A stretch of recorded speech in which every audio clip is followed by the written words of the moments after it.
is there a better advertisement than this for the Picklr? Dude, we're moving up in this world. Am I close to you? I can't see. Yeah. People were complaining that we weren't centered. Really? We're dead center right now. Oh, you look good. I also think that like we need to get something like some more stuff back here, but eventually. How do I look? You look great. I like that shirt. Yeah. Was it on clearance? It was. I love a good clearance at Nike. Yeah. I'm a big clearance guy. All right, man. Here we go. Late night pod. Late night pod, the twilight hour. Tyler, how you feeling? How's the wrist? So last time we did the pod, I was about to go into surgery, and I did go into surgery. I think I psyched myself out a lot more than I needed to. In the end, I think everything went well, but yeah, it was kind of a trip. You feel good? I feel fine. Good. But anesthesia is a trip. Dude, do they have you count backwards? No, but they had me take 10 breaths. Oh, and then it's done. Yeah. You don't remember, do you? How many do you remember taking? I remember taking the full 10. You got to 10. Yeah. That's pretty good. But then right after that, it was like, bam. Yeah. Every time I've done it, they're like, count backwards from 100. And I don't even, 97. How many times have you been under? So I've had, let's see, wisdom teeth. I went under for wisdom teeth. Under? Like, not the laughing gas? Yeah, they were embedded. Oh my gosh. So I had to go under for wisdom teeth. I've had my gallbladder, my appendix. Oh my gosh. And so this is routine for you. Well, 3 times in 40 years of life. Did you get high off of it? No, but did they give you pain pills? They gave me the option to. I have not taken them up. If anyone wants to purchase them, just kidding. I can't do that. Yeah, we know. So here's what's crazy is like the last few times I've gone, like when I broke my ribs, they're still not great, but they're better. But he wouldn't give me. He gave me ibuprofen. Yeah. I'm like, bro, I need the good stuff. And I don't know if I look like I'm from Daytona or what, but they would not give me the good stuff. Speaking of, we're going to get into this, but does PPA hate kids? Is this punishment for the juniors? They moved the junior finals at Daytona. To Daytona? Yes. Is this the punishment they're giving these little brats? It might be worth it. This is it. They're going to freaking punish them and say, we've seen your attitude on the courts. Yes, Daytona, you keep acting like this, and this is where you're going to end up, you little shitheads. All right, awesome. So this is our second time in this podcast studio. Little by little, we are going to be making improvements. We got a lot of hate about the audio, so hopefully this audio is pristine. We brought in the heavy mics. The lighting should be a little bit better. Looks good on the camera. From here, it looks amazing. Little by little, we are making changes. So if you see anything, please let us know in a positive way. The comments will blow up. Yeah. Anyways, thank you for tuning in. This is another episode of King of the Court podcast. Yes. And we love our title sponsor, which is the Picklr. The Picklr. We are sitting here in our new podcast studio in the Picklr in Lehigh, Utah. One of the best locations in all of the world. Is it the nicest Picklr? It's got to be close. They are claiming that. They're claiming that it is the nicest. They're claiming, but yeah. So thank you. If you're interested in opening up a Picklr franchise, a business with yourself or your friends, go to Picklr.com and check them out. They have close to 50 Picklr locations that are open. We talk about this every time, how there are many other options out there, but most of those combined do not even equal half of what the Picklr has. So Picklr is doing very well. If you want to join a winning team, reach out to them and let them know that the guys at KOTC sent you. Yes, and just another quick reminder, coming up August 8th, National Pickleball Day, the Picklr Heritage Cup wood paddle tournament. Okay. This is it. You know how there's you get out there, you get on the court with your friends, and you're like, okay, here's a perfect example. And I hate to use this guy as an example, but I mean, this is a great one. Colin Johns, Salt Lake City, the Picklr Utah Open last year. Okay. Playing against Max Freeman. And he says... Oh, the Salt Palace. Yep. He says, Max Freeman is just a 4-5 with a rocket paddle. Well, he was using Colin John's own paddle, first of all, which is incredible. But is Max Freeman, or are you, Chief, out there, you just a freaking 4-0 with a rocket paddle? Or are you really skilled at pickleball? We'll find out at the wood paddle tournament. Yep. So no tech, no Gen 4, no bull crap. August 8th. Here's the other best part. You don't have to be a member. Anybody can sign up. They're going to have prize money. They're going to have food. They're going to have all of the above that the Picklr offers. So check it out. Go sign up. Picklr Heritage Cup. Awesome. Also, KOTC has a code for all PPA and also MLP tournaments, whether you are spectating, getting VIP, KOTC, code KOTC works. We actually have one for St. Louis. It will work on Ticketmaster. Okay. And which means, I believe New York is on Ticketmaster too, possibly. So if that's the case, it should work on that as well. It's saving you the most amount of money, and it also supports us because we get a very small kickback when you guys use that code. So thank you for those that have used it and will use it. All of our codes. Pickleball Central. We have a link right here. It's going to go right here. Ready? Dun, dun, dun, dun, dun, dun, dun, dun. Beep. Also, we have a Cameo, one that we just filmed right before this episode. Congrats to Cheryl. Happy birthday, Cheryl, on July 18th. Yes, 25 plus years. Of marriage. That's incredible. Not her age, Tyler. Exactly. Of marriage. She probably looks that old, though. Yeah, she probably got married at 6. Exactly. She's from Utah, maybe. Did you ever think you'd be doing cameos? Like true story. Like when I was a kid, I used to go to Chuck E. Cheese, and I always thought that would be a cool job. Mm-hmm. Now I feel like I am Chuck E. Cheese. Like I'm making dreams come true.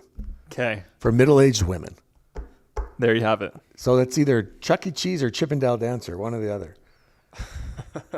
All right, so we have a lot to go through. We had MLP, where was that? BCO. It was a mid-season tournament, and so Grand this Rapids had all of the teams there. Not all of the players were there, but all of the teams were there, Challenger and also Premier level teams. Yeah, and they battled for first place. Yeah, I think we need to talk about just a little bit of a disclaimer before we get started, okay?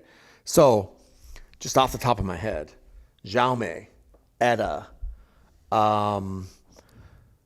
who else? Me. Tyler, Deckel, Pat Smith, Quang. I heard there were over 12 players that were not there. Quang wasn't there. Stefan missed the first day, and Rafa played for him. Yeah, I mean, there was more than that. So, someone else played for, a couple girls weren't there that I can't think of right now. Anyways, a lot of players were missing. Yes. This does not count towards the rankings or the standings unless you take top 3. Yes. So if you finish number 1, you get 6 points. Mm-hmm. Number 2 got 4, received 4, and then 2 towards the standings. So it felt like it was had something on the line if you won besides the money. Mm-hmm. $50,000 for the winners total. Mm-hmm. 25 and then 10, I believe, and then Challenger was 7, 3, and 2. Big money. So let's just get right into it.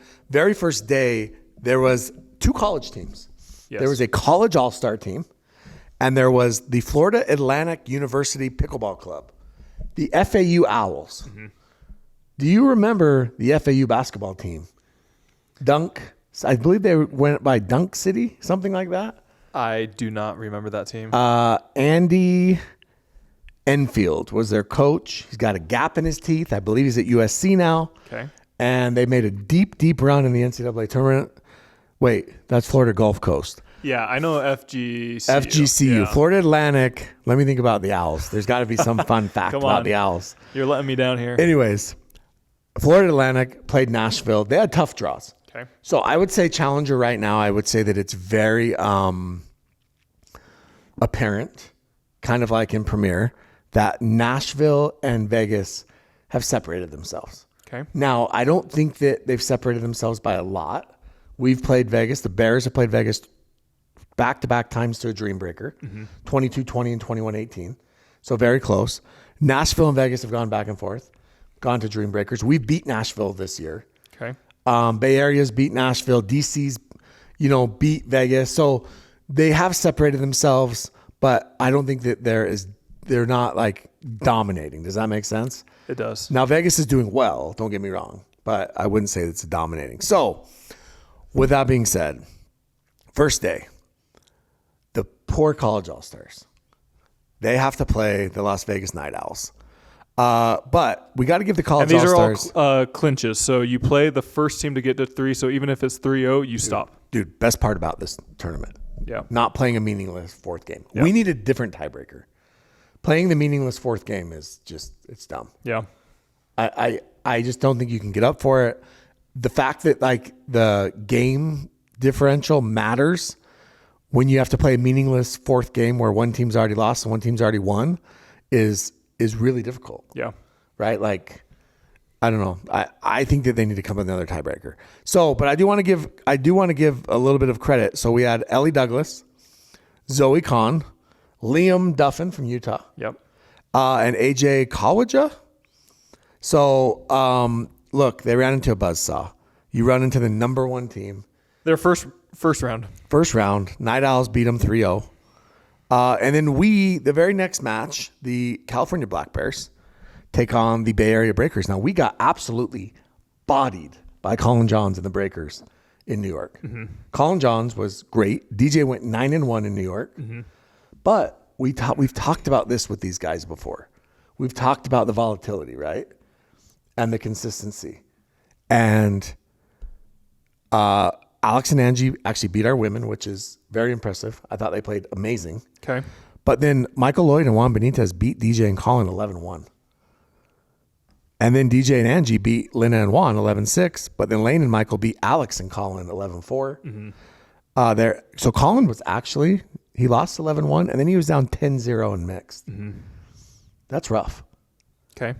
And then we go to Dreambreaker, and I would say that we're a heavy Dreambreaker favorite against that team. I think that we have a pretty good Dreambreaker team. You won that, what, 21-11? 21-11, yep. So we move on, and then the Chefs. The Chefs take on Florida Atlantic, the Owls. Jared Paul just outcoached you, huh? I mean, Jared Paul, you got to give the Chefs a little bit of credit because they had Eva, who I think has been the MVP of Challenger for 3 years in a row. She needs to be in Premier. Yeah. I mean, she's been one of the best top 3 in Challenger for 3 years in a row. Is their name growing on you? The Chefs? Yeah. No, honestly, I still think it sucks. But I also like the one thing I'll say, okay? And I think I only like it when Michelle Esquivel does it, when she says, let them cook. Mm-hmm. I don't know why, but when she does it, it works.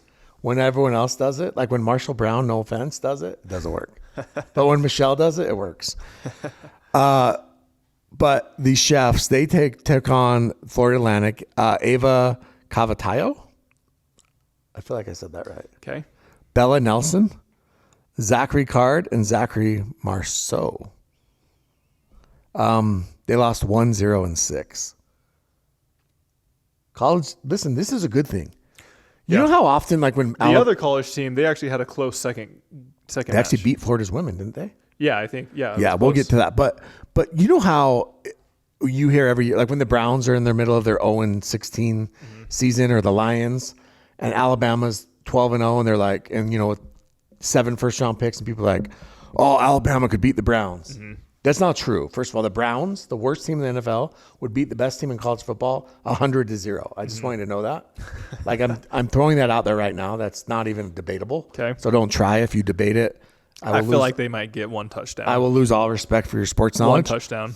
But I'm glad that Pro Pickle showed out like this. Mm-hmm. Like, no offense to the college kids, but this is professional pickleball, and it shouldn't be close versus college kids. Yeah. And it wasn't. One of the matchups was against Florida Smash. It was close. Sure, but yes, one game. Well, they had 2 games, I think, that were close. Well, let's see. We'll get to it, right? Okay. All right, so day 2. That started on Wednesday, by the way. Mm-hmm. So day 2, we actually ended up playing this. First of all, we played Vegas. I want to talk about this for a second. So much to talk about, Jimmy. Why that? Did they scrub it from their system? No, they just can't update matches. Like it's anyways. We played Vegas. We won our first match. We played Vegas. The winner goes to the finals. There's only 8 teams, so it makes it pretty easy to go to the finals. But look, they don't even have it in there. Yeah. Anyways, we went to a Dreambreaker. This is the second time in a row we've gone to Dreambreaker with Vegas. Mm-hmm. They beat us 22-20. We go to it again. Our girls. So this is what I love. Our girls had been losing like 6, 7, 8 the last 3 matches against Vegas. So they're getting closer and closer. They got him 11-9. And then Juan and Michael got Pablo and James Delgado for the second time in a row. And then we lose both mixed, which sucks because we were up 6-0 in the first mixed and we were up 5-1 in the second mixed. It's not good. We did the same exact thing in the third place game. Anyways, we ended up losing a dream breaker. And yeah, so Florida Atlantic, Ava Cavatayo and Bella Nelson beat Martina Frantova and Paula Rivas 11-5. Yep. And then the men's doubles was close 13-11, too. Kaysen and Travis. Yeah. So yeah, that's pretty good. I mean, that That versus, goes to a dream breaker. Who knows what happens? That's true. That is versus the worst team in Challenger. But yeah. Travis was on a plane literally like within minutes of, because we played them the next day and he was on a plane within minutes. All right. So championship. Let's just get straight to the Challenger Championship. Nobody really cares about Challenger. You guys treat it like the redheaded stepchildren that it is. Championship. Fireworks, Tyler. Nashville versus Las Vegas. Yep. So James Delgado has been a revelation. He's been commentating a lot, too. He's been commentating. He's got to get his hours in. Getting those events in. So Brooke and Zoe beat Michelle and Eva 11-7. Scarpa and Marshall Brown beat Pablo and Delgado 11-3. Okay. That's a beatdown. Pablo and Zoe beat Michelle and Marshall 11-9. And then Eva and Scarpa in a must-win beat Delgado and Brooke 11-7. So we go to Dream Breaker. It's back and forth. Everybody's going back and forth. Michelle Esquivel. So here's the thing. Pablo Tejas, okay? Pablo chirps. A lot, yes. He chirps a lot. He likes to chirp. He chirps at all times, but when he is winning, he turns it up a notch. When he is winning, he absolutely turns it up a whole nother level. Michelle was complaining to the ref about Pablo's chirping. She actually flipped him off. He got fired up, right? He got really fired up. Yeah. And they ended up, Pablo and the Vegas ended up winning the Dream Breaker 22-20. Okay. What do you think they did with their $1,500 each? That's a good question. I don't know.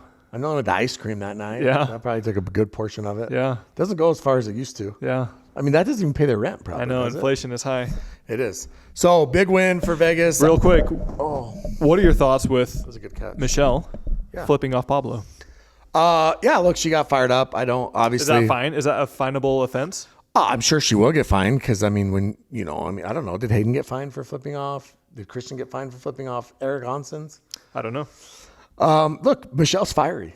Pablo's fiery. Like, you get him on the court, those things are going to happen. Did Tyson get fined? I think rumors is that he did. I don't know how much, but his was pretty egregious. I feel like FCC, like I bet Pickleball TV has some sort of FCC thing. So they probably possibly get fined for that anyways. So they pass it on to the player. Yeah. But yeah, I mean, I like the fieriness. I mean, I think that it was within Birds were flying. They were. I think it was within the boundaries of the, I didn't feel like it was. So Michelle also speaks Spanish. So they should have gone at it in Spanish. They should have. Yeah. That would have been epic. Have the subtitles there. Michelle is freaking, she doesn't mess around. Okay. All right. Moving on. Yeah. We have a massive announcement. First, let's give a big shout out to our next sponsor, which is C&D Pickleball Nets. We love them. They have the new pickleball net, which is called the Challenger Net. Yeah. It's very economical. It retails at $15.99, and you can use code KOTC to save a little bit more. It provides and delivers very high quality and elevates the playing experience. We love C&D Pickleball Nets. Go check them out. Massive supporters of our show. We love them. Really good guys. Yeah, nothing better. Best nets out there. Seriously, best nets out there. Can't say enough good things about them. Agreed. Anything else with them? No, love C&D. We love them. Okay, so probably the most massive storyline, headline news, even despite the winning the premier teams, is Quang Duong, Wang Yung. Yes, Wang Yung. Tell us a little bit about him and his story. We know we've talked about him many times. So look, here's the thing: is the rumors are that Quang ended up signing a pretty big deal with PPA during Tour Wars. And this was when he He was relatively new. He didn't have a ton of results. Yep. He was a relative unknown. He was choosing between PPA and a USC tennis scholarship. PPA sweetened the pot. He gave up the tennis scholarship, went full-time pickle. I believe it was in the rumors in the $400,000 to $500,000 range. He went full-time pickle, and he's kind of never looked back, and he's continued to evolve. I mean, the kid's 19 years old. He is. He's Vietnamese. Yes. And his father is as well. His family is. Yeah. He was born there. Yeah. And so I think there is a little bit of cultural difference versus Americans. Yeah. So he, a couple weeks ago, he goes to Vietnam. This was a few weeks ago. And he plays in a tournament with his brother. And I'll just say this, just my own personal, my own personal observation. Him and Bao lost like in the first round. My guess is they threw the match because they didn't want it shown all over the place. Because there's no way that he's going to go over there and him and Bao are going to. I feel like that would almost be shown more over the all around if they lost the first round. Yeah. So they end up losing. It ended up being PPA said, hey, that's a breach of contract. You played an unsanctioned tournament. They fined him $50,000 and suspended him for one MLP, one PPA. Fast forward to BCO, and he's not there. The rumors that I was told is that he was going to have a minor nose surgery in Vietnam. And he let his team know ahead of time. He says he let his team know.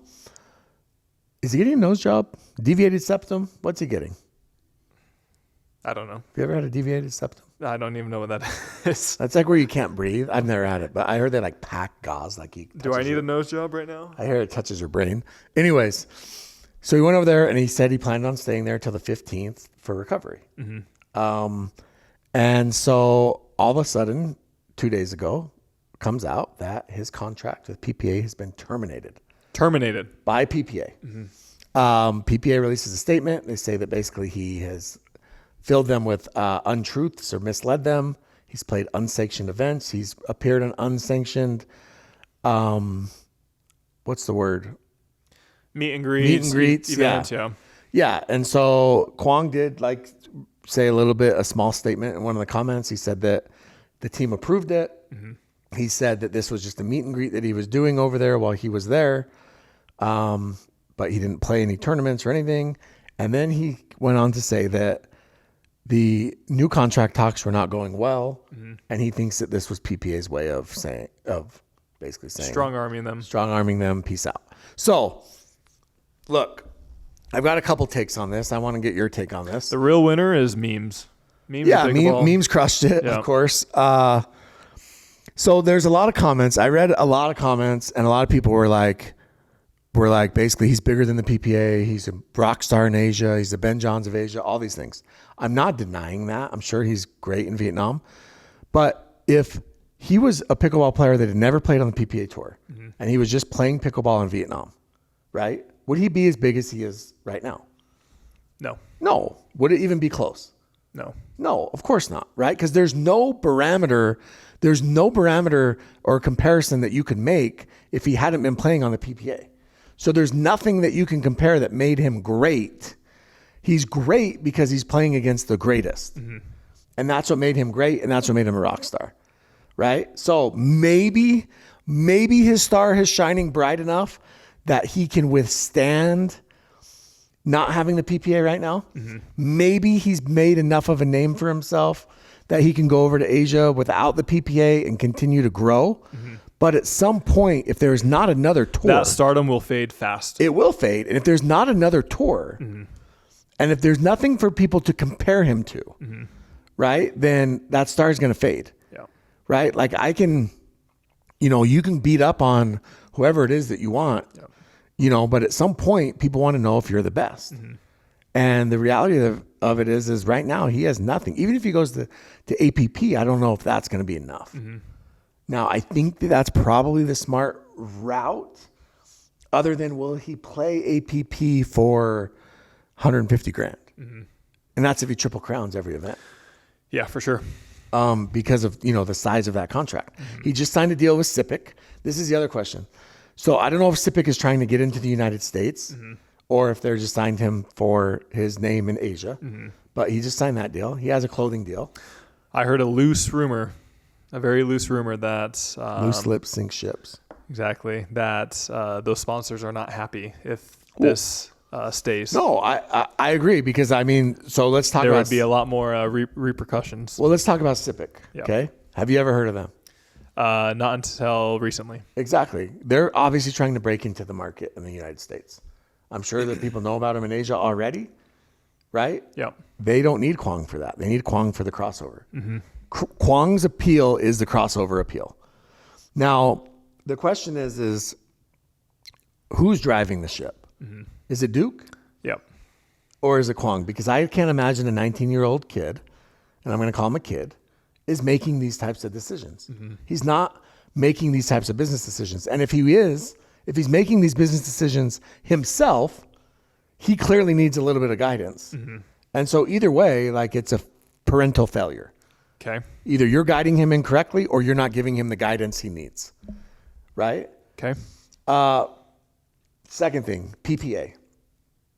Look, if you don't think the timing of this was done in correlation with these new contracts and the PPA saying we're not effing around, like the tour is bigger than any one player, I think that it's a message. Okay. It's just me speculating, but I think they're sending a message. The tour is bigger than any one player. I think that they're very, very, very well aware that these new contracts, there's going to be some attrition. And they may lose 15%, 20%. And they're okay with that because they think they have enough of the top to withstand the loss of 15 to 20%. And if a 34-year-old, this is no specific person, but if a 34-year-old Can't player, be me because I'm 33. exactly, that's making $500,000 a year, Not me either. not you either, decides they want to keep their money and then go play APPs, right, for a year and then go play APPs or just not play anymore. I think the PPA is going to let them do that because they don't feel like whoever these players are that are willing to do that are relevant enough for the tour, you know, or at least to affect the tour. They will get their money's worth from Ben and AL and Christian and Anna Bright and Hayden and Gabe, and they feel like they have a good enough nucleus that everybody else can fill in or everyone else can get lost. Okay. I know it sounds crazy, but that's my thought process on it. And now look, if 10 or 15% head to APP, then it's definitely going to grow and strengthen APP to a certain extent. But if APP is still not streaming, if there's still not prize money, if you still can't find it, if you still can't even find out how to register, I don't know if that's going to matter much. Okay. So just my thought. I do hope. Where do you see this going? I think Cooler. Do we see QD back on the tour? Because as of now, within one day of them announcing this, they scrubbed QD's name from the website, from PPA, from his ranking, from his player profile, from everything.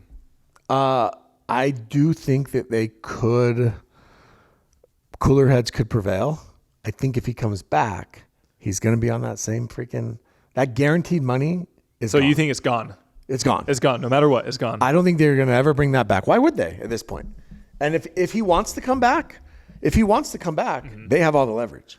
Yeah.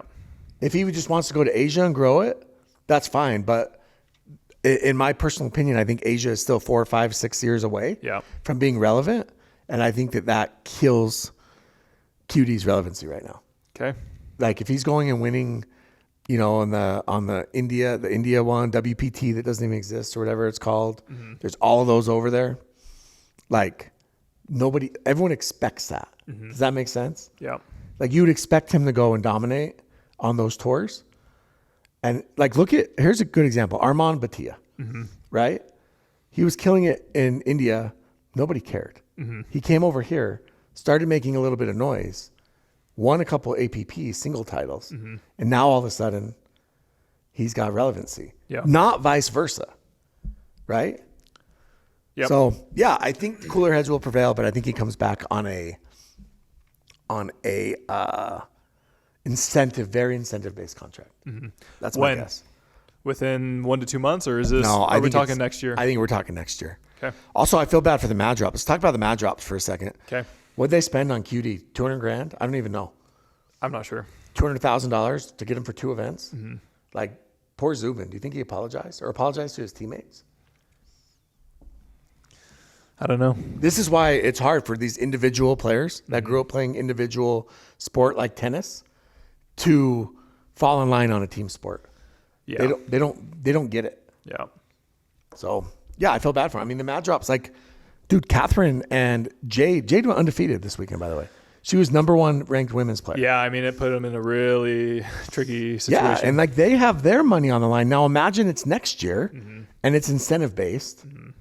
And you know, they finished 5th or 4th and it's 75 grand or whatever it is, but you finish 7th or 8th and it's 10 grand.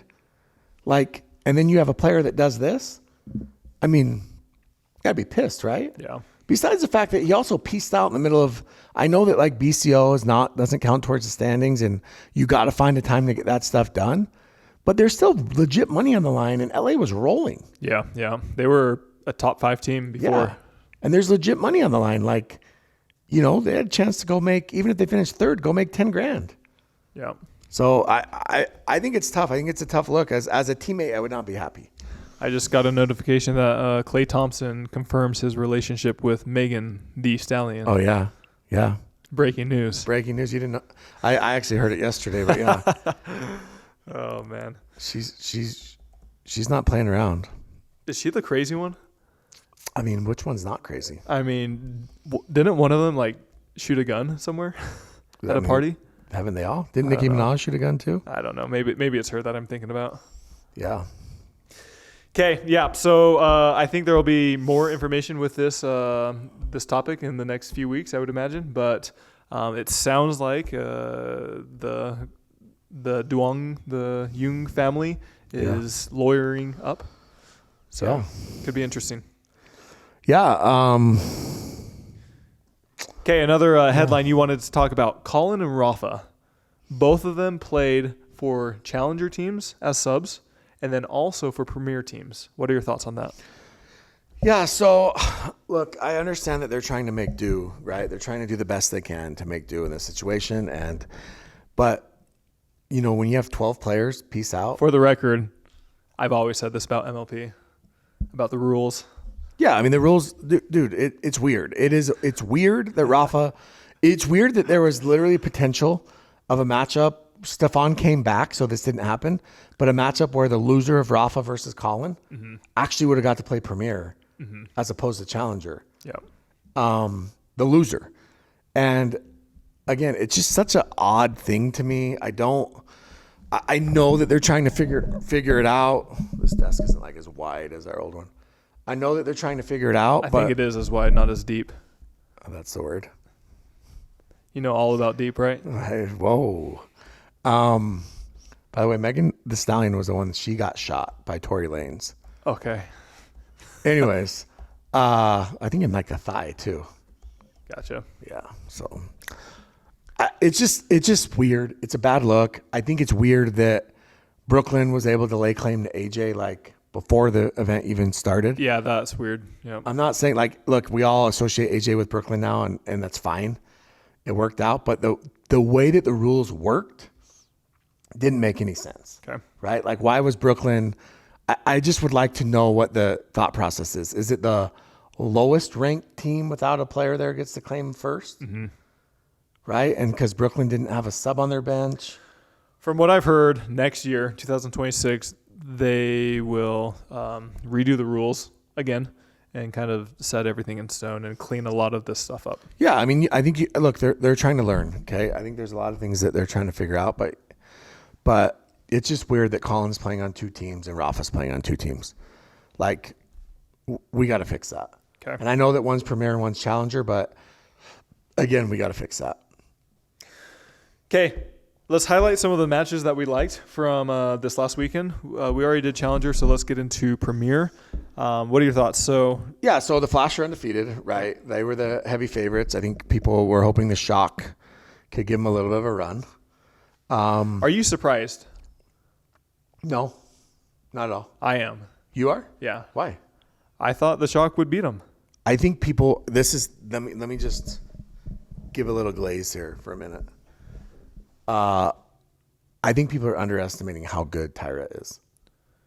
Tyra is she's better than Kate. Georgia's better than Kate. Okay. And I think Tyra and Georgia are I agree with very, that. very close to I don't Anna disagree Bryant. with that, but I would think Hayden and Gabe would be able to carry in Do you think J-Dub's better than Hayden and Gabe? I think they're comparable. I think it's sixes. And so their men lost. Yeah. Which the one? Flash. Yes. Flash men lost. Yep. Because Augie's probably the outlier there, right? Okay. But in women's, they won. Mm-hmm. They actually were down 3-0 and then ran off 11 in a row, Georgia and Tyra. Yeah. And then in mixed, J-Dub and Georgia, I mean, they're number 2 mixed team in the world behind Ben and AL. Yeah, but I feel like in mixed doubles, who'd they play? Hayden and Anna? Is that who they play? I believe. Are we going to skip straight to the championship or should we? We can bounce around. Okay. Yeah, they're the number 2 mixed team in the world. Let's pull up the I would have thought Hayden and Anna could do some damage. Yeah, they lost 11-5. Yeah. And then Gabe and Kate end up losing 12-10. Yeah. So, I mean, it really wasn't even that close. Like 11-3, 11-4, 11-5. Not to give myself too much praise, and I know situations are different, but me and Lane, we were able to get a game off J-Dub and Georgia. And so I would think that Hayden and Anna would be able to do the same. Yeah, but 1 game to 11, maybe the next game is the one they get, right? Yeah. Yeah, I mean, you have to be ready. You have to bring it. And like I said, I mean, I think Hayden and Anna are probably a top 5 mixed team. I would say they're top 3. Okay, well, J-Dub and Georgia are 2, and they're 3. Exactly. But I'm saying they should be winning a few more games than they are. Yeah. Yeah, and so that's why I think I'm surprised that they haven't beaten them yet. yeah, I mean, that's fair. I mean, I think most of us would say Ben and AL are clear-cut number 1. Yeah. And I think most people would say J-Dub and Georgia are clear-cut number 2. But I do think we undersell Tyra. Not that Augie does enough, but Tyra is insane. Yeah. Especially in MLP for whatever reason. We love MLP. Nothing else like it. Yeah, she's like the female Julian Arnold without the yelling and screaming. And the Italian. And she's not Italian. She could be Italian. Everyone's got a little bit of something in them. Yeah. So, yeah, Flash, I mean, we're going to jump around. Flash won it. Okay. They ended up beating the Shock 3-1. What's their record now? Are they like 17-0? Something like that. Well, yeah, these don't count for the standings. Gotcha. But they won 4 matches, so yeah. Technically, they would be 18-0. Okay. Shock would be 17-2. All right, real quick question.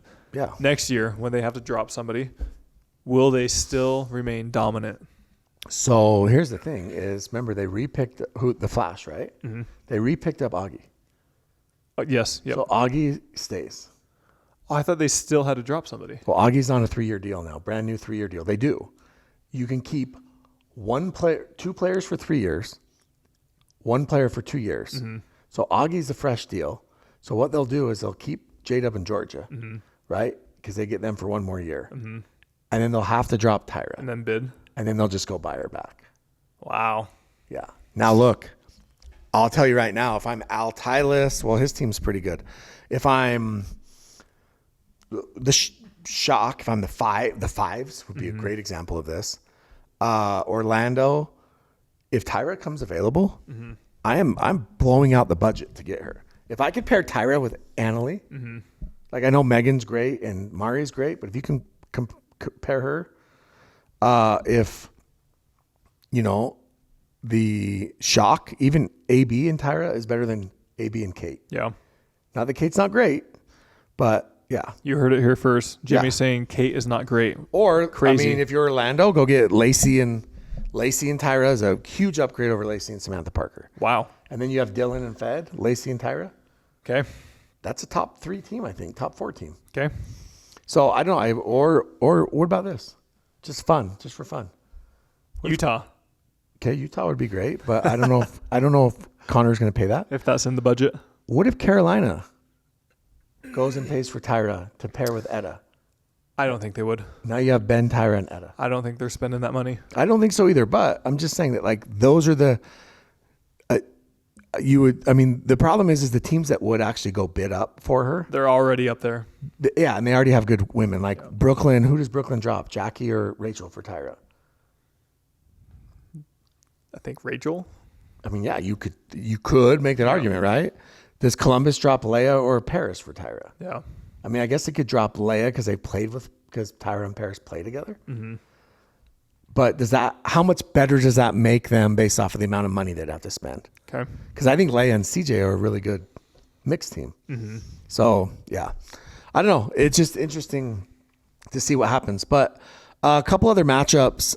So, I think we got to give a little credit to New York Hustlers. Okay. Picked up a couple dubs. Big win. Did Corey ever get back to you? He did. He got a new number. Oh, new phone. He's using that one. New phone. Who this? He's using that excuse, huh? Yeah. So he did get back to me. So Corey, thank you. All you have to do is roast him on the pod and he'll get back to you. That's all. I mean, sometimes that's all it takes. So I want to talk about, like, instead of going through every individual, I want to talk about a scenario. The New Jersey Fives. Mm-hmm. The one thing that Ryan Harwood has that the Fives have, I think their massive advantage besides the number one female in the world, is their team chemistry. It's annoying. They're annoying as hell, but they seem to really like each other. They do stupid chants. Zane and Will are dogs. Megan's been playing phenomenal. Mm-hmm. Their chemistry's been great. So you go and you win your first 2 matches, and then you decide that you're going to sub Mari for Megan. Okay. You went and traded for Mari. I think this is what most people thought would happen. And it's because Lee thinks that Mari is a better singles player than Megan. And so the idea was, we're going to play Dallas or the Shock, whoever it is, and we're going to sub Mari for Megan. AL's going to win both of her matches. Mm-hmm. And then what will happen is, if she wins both of her matches, we go to Dreambreaker. We have Mari over Megan. Mm-hmm. Well, it backfired, Tyler. You know why? Why? Because AL and Mari lost to Anna and Kate. Mm-hmm. So if AL is not winning her women's match, they're done. Yep. Like, if you don't win that, the strategy doesn't work. You can't get to a Dreambreaker. But they lost 12-10. And I'm telling you right now, they win with Megan. They win that women's match with Megan. Okay. Not that Mari didn't. Mari played pretty good, but they win it with Megan. After the match, AL is seen on the sidelines mouthing that Mari choked. You can read her lips. She says she choked. You can read her lips. This isn't me. I'm not whatever sign language person, but I can read her lips. She said Mari choked. Her mom, speaking of parenting, came over and lit her up. Mm-hmm. You could tell that Lee was like, we're not doing this. Yeah. You lost. It is what it is. AL was crying after the match, after the women's match.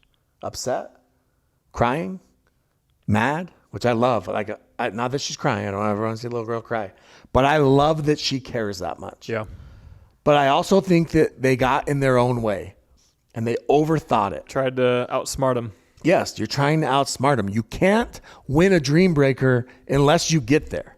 Yep. And Texas is doing the same thing. The Ranchers traded Etta for Caitlin Christian, hoping that Christian wins both of his first 2, and they get to Dreambreaker. And that's how they feel like they could beat the Shock, and they could beat the Fives, and they could beat the Flash. Mm-hmm. Is Christian wins his 2, and Onsens is playing really well right now too. And then they get to a Dreambreaker, right? With Caitlin Christian over Etta. Look, again, I get it. I understand the strategy. It's a lot like Riley dropping Matt Wright because he was tired of finishing in 3rd and he wanted to go for a championship, and it backfired on Riley. Most of the time, it does not work out. It doesn't. It's most like, of the time. Yeah, it's like, some of these pro NBA players that go join a super team that, Dame Lillard goes and joins the Bucks, and it doesn't work out, right? So the Ranchers are kind of in a similar situation, and again, they didn't get to a Dreambreaker against the Fives. They played them for 3rd. They didn't get to a Dreambreaker. They lost 3-0. Ranchers ended with 4th place, though, right? 4th place, yep. Which is good. But they would have been 4th place with Etta, in my opinion. Right? I think they would have been 4th place with Etta. Yep. And I'm not saying that Caitlin didn't play well. I'm not saying she didn't, what's the word? She didn't, do a good job, and she didn't, prove that she belongs. I'm not saying any of those things, but I do think that they win that with Etta. Okay. And you can't get to a dream. Like, if you don't get to Dreambreaker, your strategy doesn't work. Is Etta there? Because she wasn't there for the Hogs. She was not there. That's true. And so that's another question, right? But, I mean, look, you got freaking super GM Ryan DeWidgeon and super coach Caleb They can't get. I mean, if you're playing for singles, if you're playing for Dreambreaker, is Felicity Laura not ready? Yeah. You would think with her background, if you're playing for Dreambreaker, she'd be fine. Yeah. So I don't know. I mean, I just think that like I'm not. And it's a long season. We still have plenty of events, but right now it just seemed like both of those teams had a strategy, and for now it hasn't worked. I'm not saying it won't work in the future. But the fives immediately went back to Megan, versus the Ranchers. Mm-hmm. Was it the Ranchers? No, who they play their first match? Oh, Brooklyn. Yep. They played Brooklyn and Ranchers today. They immediately went back to Megan. I mean, you have to do that, right? And Megan didn't, I don't know. I'm just projecting. Megan didn't look excited to be sitting on the sidelines. She's a competitor. Yeah, I mean, that third person is a weird situation. It is. But I also feel like it's an even worse situation when you are... For sure. Have a very good record and you're winning. And they're like, hey, you're good at beating up... Well, especially come tournament time when all of the games matter. Yeah. They're like, hey, you're good at beating up the scrubs, but if you want the honest truth, we're actually not going to play you right now. Mm-hmm. Like, how would that make you feel? Yeah. In fact, I want to see what... Of course, their website is just freaking... Anyways, I want to see what Megan's record was, but... Any other teams that stood out to you or you liked? Yeah, I mean, look, I thought Columbus played really well. This is actually a good segue. I thought Columbus played well. Mm-hmm. I think that CJ and Daskew is a very good team. I think Lea and Paris are a very, very good team. They made a run. So there was a message. The kitchen sent out a tweet. Mm-hmm. I believe it was Alex Lance that sent it out. Jared Paul clarified that it was not him. Yes, Jared Paul drove a bus over Alex, literally threw him under the bus, then drove it over him, then backed up and drove it over him again. His own employee. And he basically said that Alex... You would do the same for me, though, right? You would throw me under so fast? I would defend you. Honestly, I would. He said that Alex feels like there's only two teams, in essence, that could beat the top three. And it's Brooklyn... Or that was it, actually. Was it just Brooklyn? I don't think he gave credence. Oh, Texas. Brooklyn and Texas. Yeah. And Lea got on there, and she said... Was this during the match or after? Well, she got on there originally before, I think in the middle of the night, and basically said that it was that Columbus just played really well, blah, blah, blah. Like, you're discrediting us, all the things, right? Which is cool. Go fight for your team. I love that. Again, I love that players care. But then, Tyler... During the match, Alex responds, and she actually said that said something about Alex not being a good rider. She's never respected him, whatever. During the match, so Alex responds. During the match, she starts responding to him on Twitter, and they're going back and forth. And it is pretty good comedy, to be honest with you. I think that they're both made some great points. Alex basically, she said, you don't have any data to back anything up. He said, you're 0-6 versus the top two teams. I would say that's data. She said, what about team chemistry? What about how long we've been playing together? What about all very valid points? And then she said something about him being unprofessional. And he said, is it more unprofessional for what I'm saying or for you tweeting during a match? And she said, it's very common. So here's my question. Is it common? Now let's just be clear. I don't think I'd say it's common, but I want to say it's uncommon. So now let's be clear about something really quick, okay?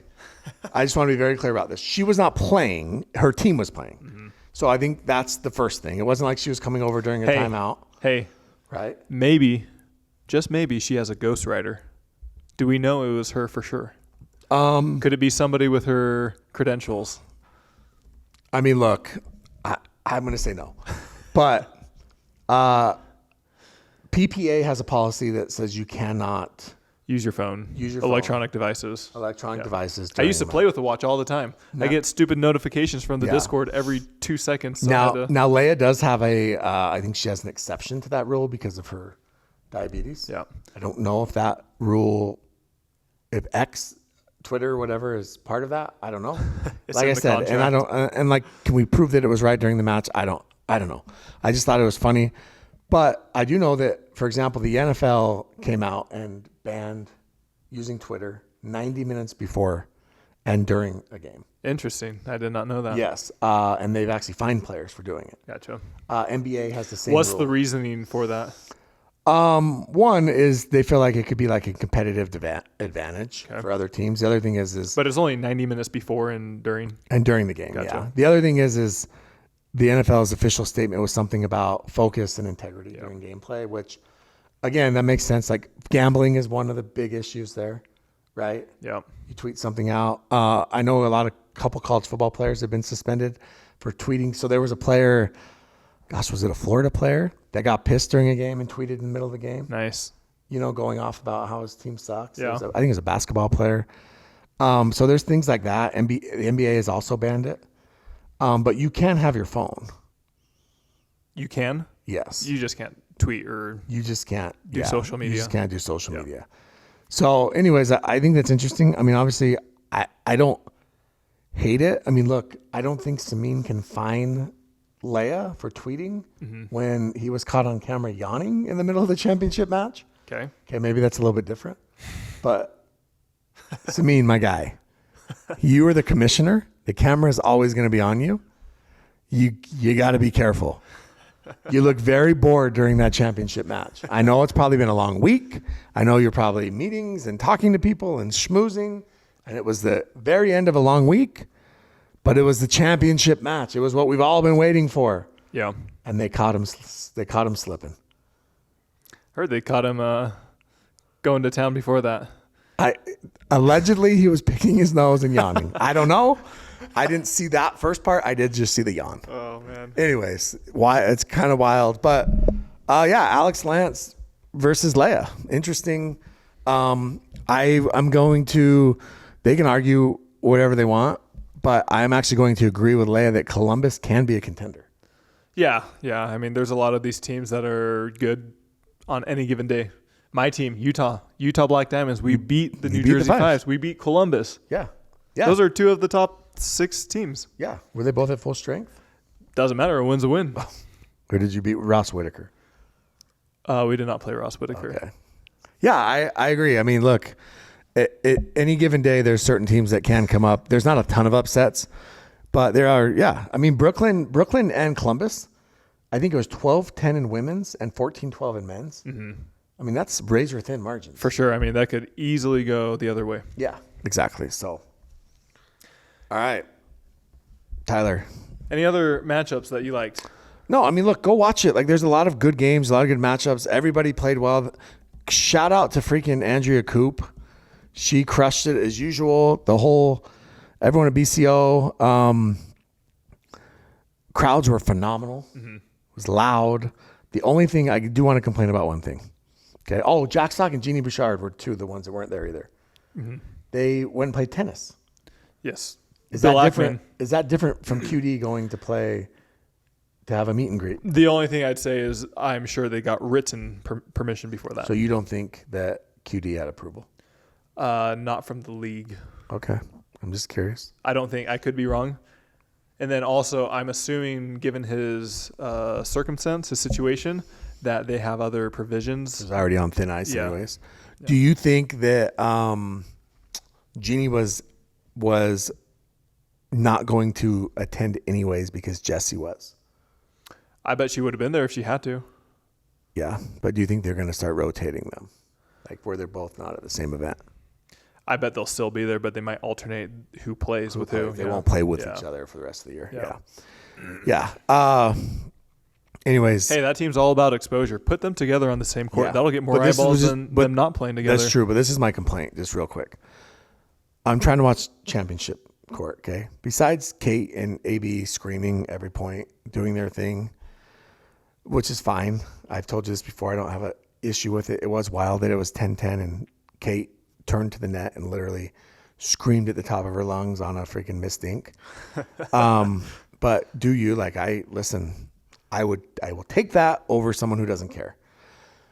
But when I'm trying to watch championship court and all I can hear is that damn whistle from Brant of the Phoenix Flames over on grandstand court, the entire match, it's annoying. That's all I could hear the whole match. I'm going to literally, I hope he swallows it. Swallows what? The whistle. The other thing I was going to say, what was it? The funniest memes that got me dying. Which one? Which one do you think it was? It was with our boy Zane Navratil in his overhead. Oh, yes, where Shelby Bates. Yes, said, I was dying. Yes, I was dying on that one. That one was like 20 feet out. Yeah. That was incredible. Yeah, hit it right off the edge of his paddle. Incredible. I think he hit that all the way to Detroit. For sure. That was. Oh, by the way, man. where's Zane's monologue? Well, he missed his opportunity. It's over? Yeah, for sure. Do you think Travis said something nice about me on his pod? Was he supposed to? Yeah, when we beat him. I don't know.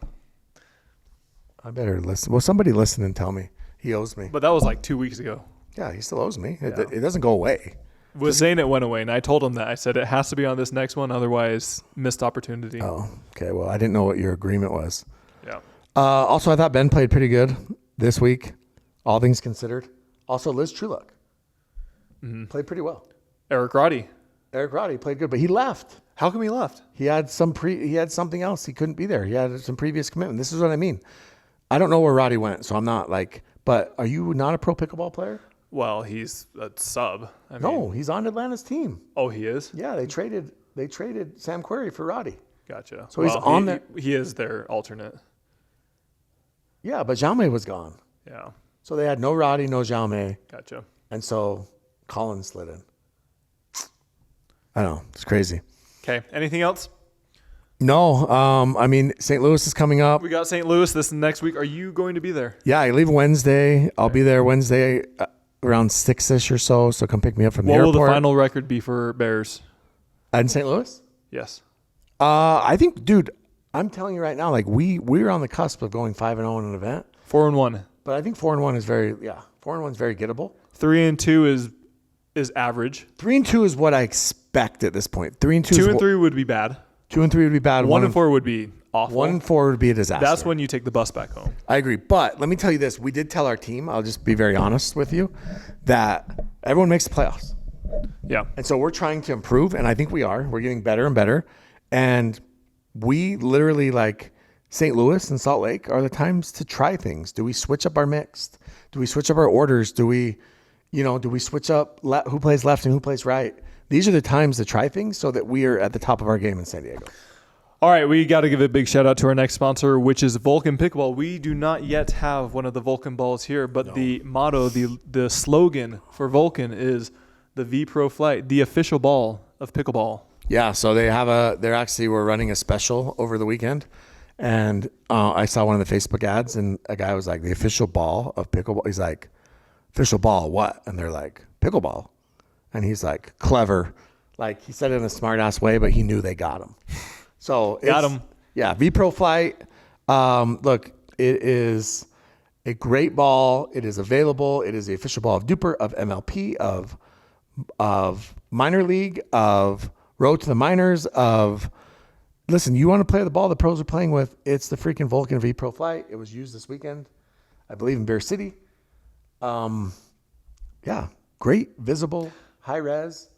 Use our Works code in all KOTC. climates. It's a great discount, supports us, and gets you the best price. Thank you for the support, Vulcan. Also, they have some new products coming out very soon.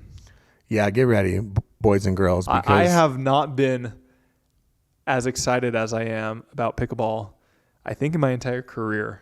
I'm going to tell you right now that it is the word that other people have used. So I don't want to. Like, I'm not joking, Jimmy. I'm thrilled. I'm stoked. I'm thrilled for you. Yeah. The word that other people have used, and I'm not going to I don't want to take credit, but it's a movement. Movement. The movement is coming. Okay. So buckle in, strap up.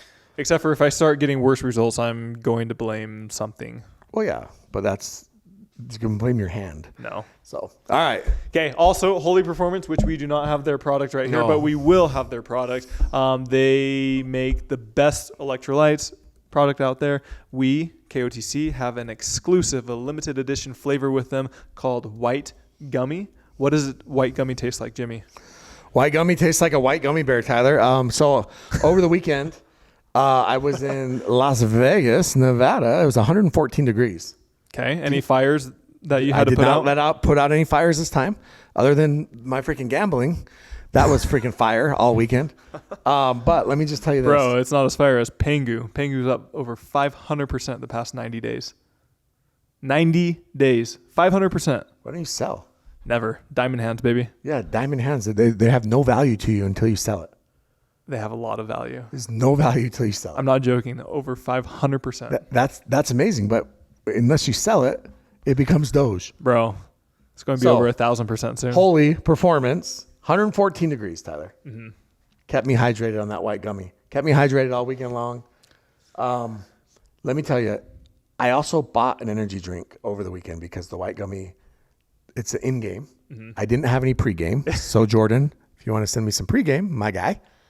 So I bought an energy drink that was also white gummy. Really? Yes. What tasted better?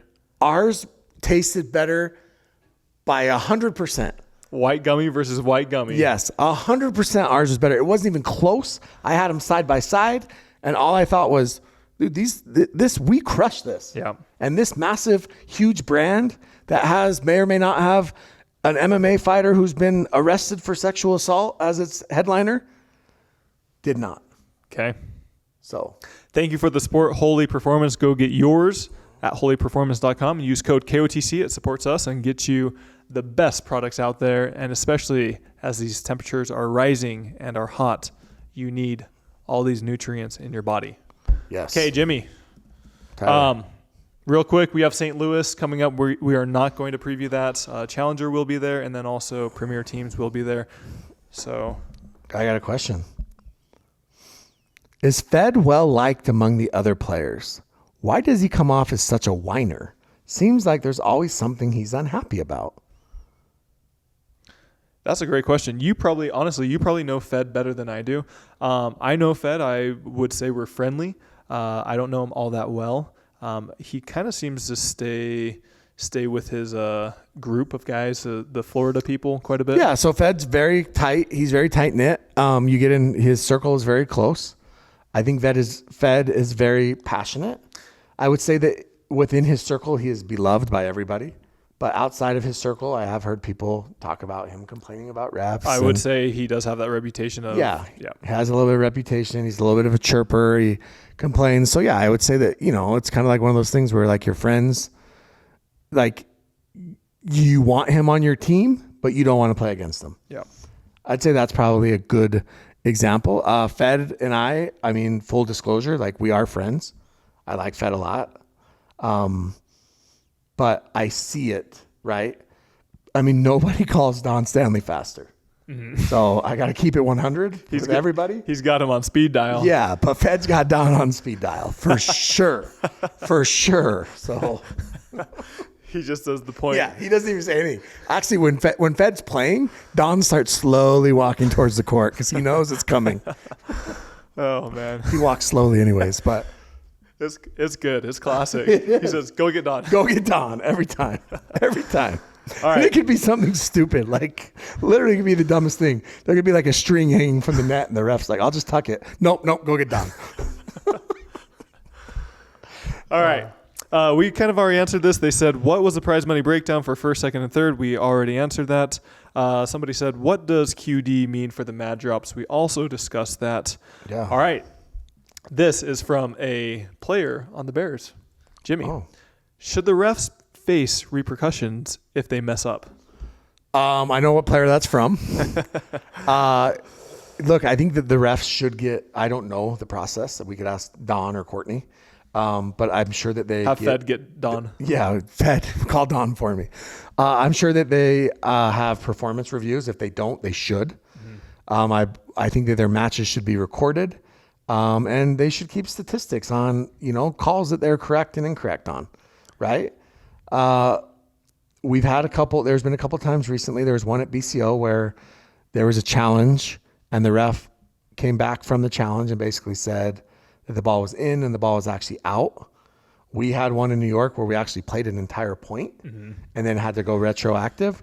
And so, yeah, those are big screw ups. With that being said, they are human. Yeah. These screw ups, they do happen in NBA, NFL. Everything. Umpires make bad calls. NBA refs miss fouls or call phantom fouls, right? NFL, there's phantom holds. There's missed stuff all the time. So look, they are human. They are going to make mistakes.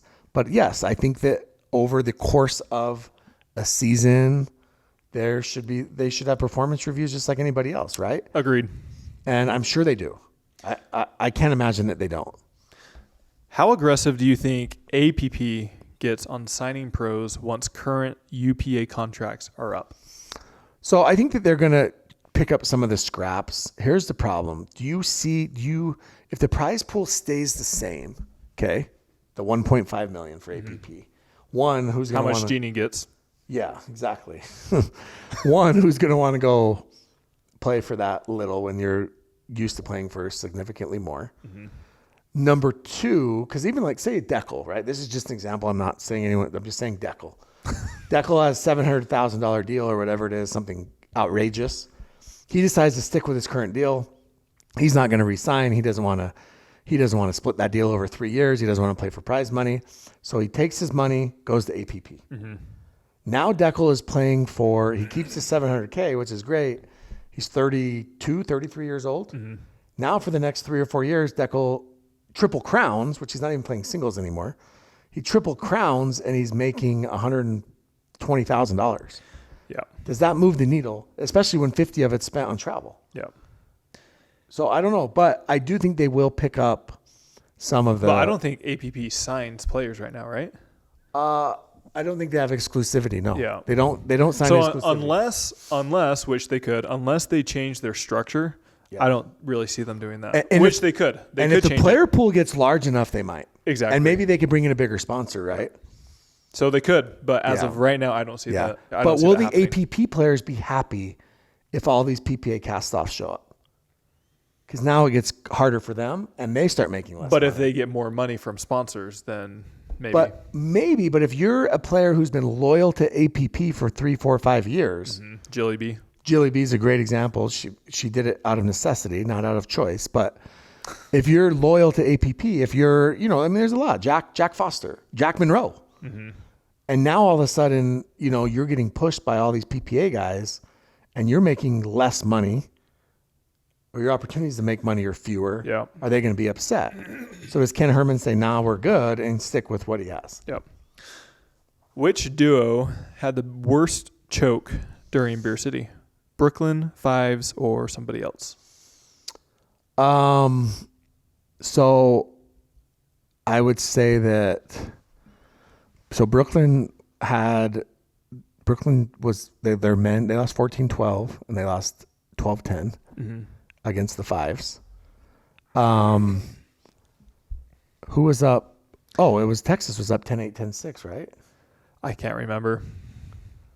There's a lot that, a lot of matches here. The thing that's crazy about about side out scoring is that like you get 2 stops and you never know what could happen. Yeah.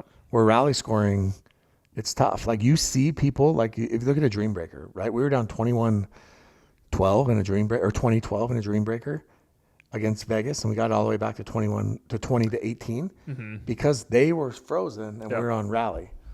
And that's the thing is side out scoring, you really just need to get a stop and get your serve back, and then you just have to keep your serve. And so 10-6, 10-8 happens a lot. I don't know if I'd call it a choke though.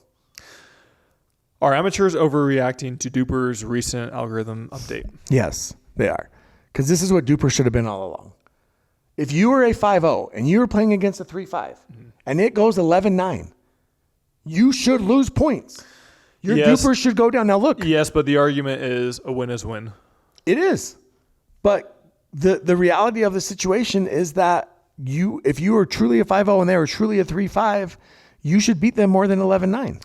But like you said, in some matches, some tournaments, maybe you want to mix things up. You want to try new things. You want to experiment. True. And that's the negative to this is that listen, people are going to horde partners now. Mm-hmm. You're not going to see them mixing things up if it's a Duper sanctioned tournament. Because every match now matters. Yeah. Every single match is now becomes crucially important. You will not see the husband and wife playing together where one is a 5-0 and one's a 3-5. But you know what it does eliminate then? What? Sandbagging. It eliminates the sandbagging because now you're not. Yeah, I imagine also with time it's going to be a lot more true, a lot more accurate. It will, and plus with time, if you have 100 matches in there, right, then it's going to even out. You're not going to drop a full point when you play those close matches anymore. I like it. I think that's what it was meant to be all along, and I think it's a very transparent algorithm now. Mm-hmm. Yeah, I love it, and I also think that the pro game, you're not going to see as much movement in the pro game. What candy do you like? For me, that's a great question. I would counter and say, what candy do I not like? I like almost all the candies. Anything sour. They have that sour spaghetti. Have you had that? No. Haribo? No, I have had the sour straws. Sour straws are incredible. Sour licorice is incredible. Strawberry sour straws. I have a very weird palate. I like hot Cheetos. I like jalapenos. I like pickles. You understand that's not candy. Well, I eat it like candy. Oh. Yeah. You know what was really good? Remember Josette from Canada? She sent us that Canadian Kit Kat. Yes, Kit Kats are great. I think it was great. Yeah. I love a good red vine. Yeah. Red vine over Red Twizzlers. vines are great. Fresh ones. Yes, fresh. But red vines over Twizzlers. Twizzlers are good too. I'll take a nibs. Fine. But Nibs Twizzlers, are old. I haven't had those for a while. I'll take nibs. Do you like black licorice? Have you had Zours? Yes. Zours are incredible. Have you had Zorts? No. They're like hard candy. You suck them, and then the middle is like liquidy. You suck it long enough, it's liquidy in the middle. I'm sure it is. Zorts. You've never had those? Uh-uh. Like Warheads, kind of. I love Warheads. Yeah. They fizz. I think they fizz. I don't know. How do I know? All right. Somebody asked this question. Does UPA need new leadership to succeed in long term? Samin and Aspis aren't it, in my opinion. I think it's very early. But I think Samin and Jason Aspis have a thankless job, and they have a very, very hard uphill battle on their hands. With that being said, it is way, way, way, way, way too early to make any judgment on the job that they've been doing. Are they on a timer? Yeah, 100%. Because how long? End of this year? I think next year? I think they will be evaluated at the end of this year. I think they still get another year to figure it out because it is a process.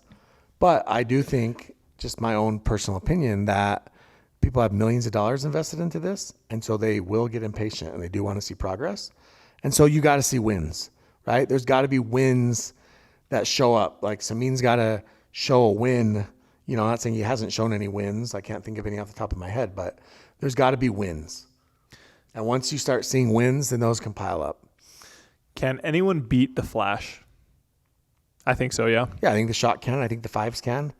I think that Columbus gets hot. They can. I think a full-strength Brooklyn has Is a it chance. Likely? Most likely not. But yeah, they're is heavy it possible? favorites. Yes. But yes, somebody can beat them, yes. What happened to Kyle Yates? He used to be a top player, and now he is not. So he kind of stopped getting great partners. He was 26, 27 years old. He used to play with Ben. So he was the GOAT. He was before Ben. He was the before top, Ben. top, He top. was the top guy. Then he started playing with Ben. They had a good run. Ben kind of moved on, started playing with his brother, playing with Matt Wright. Mm-hmm. Kyle was playing a little bit. These are the Matt Goebel years, right? Goebel, man. These are the Tyler.loong fresh out of the crib years. And pickleball wasn't paying a lot of money back then. And I heard, this is what I heard, and if Kyle Yates is watching, he can chime in. But I heard that he was offered a job teaching at a facility in Florida that was a 6-figure job. Mm-hmm. And he's 26, 27. He's been grinding already for 10 years? Okay, maybe he's a little older than that, but he's been grinding for 6 or 7 years at the highest level.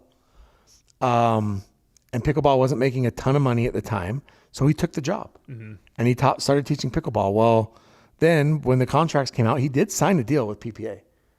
I thought it was MLP. Or with MLP, one of them. Yeah. It was and he took a buyout. Took a buyout. It was a 2-year deal. He took a buyout. And now he's working at Picklr Thornton, Colorado, I believe. Colorado, yeah. I think he's the club coordinator there or something like that, teaching and running that. And I'm sure he makes a very good living. And yeah, I don't know if he still has that competitive fire. I think he does. Yeah, so maybe we'll see him make a run. But look, the game has changed. If you want to go watch like the 2018 U.S. Open with Kyle Yates in it and watch how he plays compared to how the game is now. Not that he can't evolve. I mean, is he even 30 yet? No, he's younger. Yeah. But the game's changed. Yeah. Will Diescu and Alshon win another title this year? Well, Alshon was actually supposed to play with QD. Yes. For I was about to hit him up, but because there's like 2 tournaments that I have open, and I thought one of them was the one I had open, but it's not. Oh, so I think QD had, I think he had 2 with Alshon, Bristol, and 2 with CJ Klinger. Yep. You don't want to go double lefty? I would, but I don't think double lefty works. Yeah. So that would be fun though. And I don't know who he had. Oh, I think AB had him for mixed for a couple. Huh. So, anyways, it's an interesting thing. So I don't know. I mean, I think they could. AB said that Rafa already asked her. Oh, really? Yeah, like right away. Of course he did. Did she say yes? I don't know. Oh, Rafa called me tonight. I should probably call him back at some point. As a lefty, how do you handle chicken wings in fast hands? That's a great question. Chicken wings, I mean, that's the Achilles heel for everybody. Doesn't matter if you're lefty or righty.